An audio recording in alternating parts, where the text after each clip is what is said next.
Hi guys, this is Dani and today I'm going to be drawing a weird mix between a seagull and a sunset.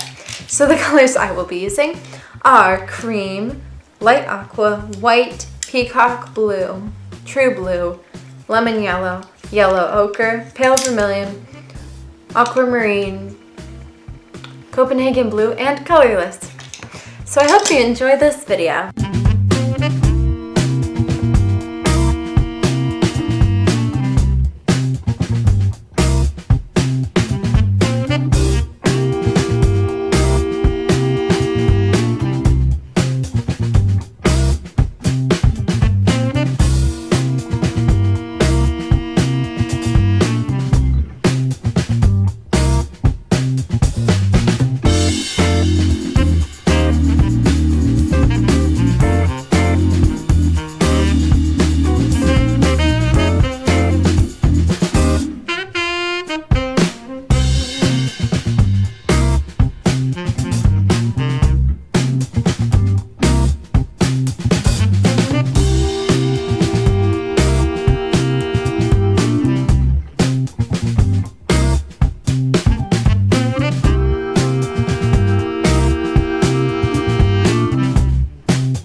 So, do you like it?